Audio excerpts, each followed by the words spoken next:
Hi friends, இப்போ நான் செய்ய போகிறது வந்து சிக்கன் கிரேவி என்னோடய ஸ்டைலில். அது எப்படி சொல்கிறேன்னு வாங்க பார்க்கலாம். இதுக்கு வந்து எண்ணெய் ஊற்றிக்கணும். எண்ணெய் ஊற்றிட்டு வெங்காயம் வந்து நம்ம என்ன பண்ணோம்னாக்கா, வெங்காயம் பட்டை லவங்கம் வந்து மிக்சியில் அரைச்சிடணும்.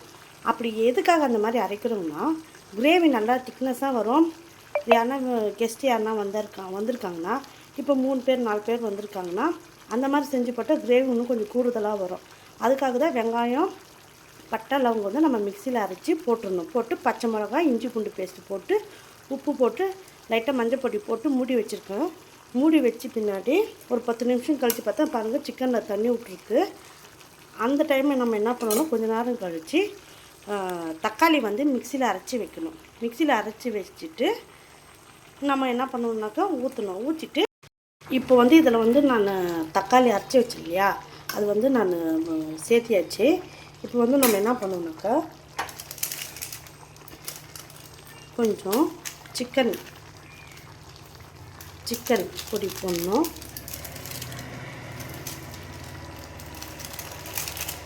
அப்புறம் கொஞ்சம் கரம் மசாலா, அப்புறமா வீட்டில் அரைச்சி வச்ச மிளகாய் பொடி. நான் எப்பவுமே வந்து வீட்டில் அரைச்சி வச்ச மிளகாய் பொடி தான் பயன்படுத்துவேன்.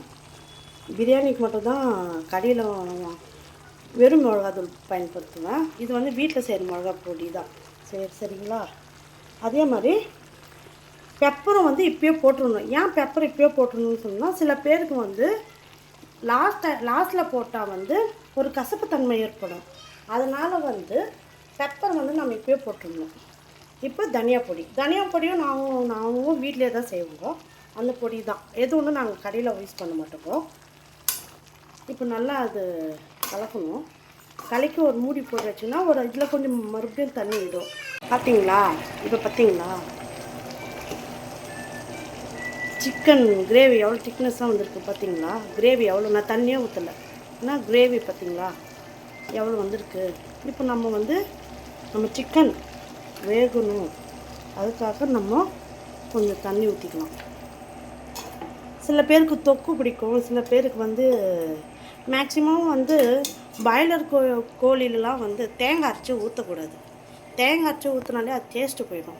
முடிஞ்ச வரைக்கும் தேங்காய் அவாய்ட் பண்ணுங்கள். நாட்டுக்கோழியில் தேங்காய் அரைச்சி ஊற்றுறோம், அது ஒன்றும் தப்பே இல்லை. அதில் அரைச்சி ஊற்றினா தான் ரொம்ப டேஸ்ட்டாக இருக்கும். இப்போ நம்மளுக்கு எவ்வளோ தண்ணி தேவையோ அவ்வளோ நம்ம தண்ணி ஊற்றிக்கலாம். இப்போ பாருங்கள் ஃப்ரெண்ட்ஸ், குழம்பு எப்படி இருக்குதுன்னு பாருங்கள், அது கெட்டியமாக இருக்குதுன்னு பாருங்கள். நான் சொன்ன மாதிரியே வச்சு பாருங்கள். வெங்காயம் அரைச்சி ஊற்றுங்க, அது எப்படி டேஸ்ட் இருக்குன்னு பாருங்கள். ரொம்ப வெங்காயம் போட்டுறாதீங்க. வெங்காயம் அதிகமாக போட்டாலும் தித்திப்பு வந்துடும். பார்த்து செய்யுங்க. மறக்காமல் லைக் பண்ணுங்கள், ஷேர் பண்ணுங்கள், சப்ஸ்கிரைப் பண்ணுங்கள், மறக்காமல் கமெண்ட்ஸ் பண்ணுங்கள். Okay friends.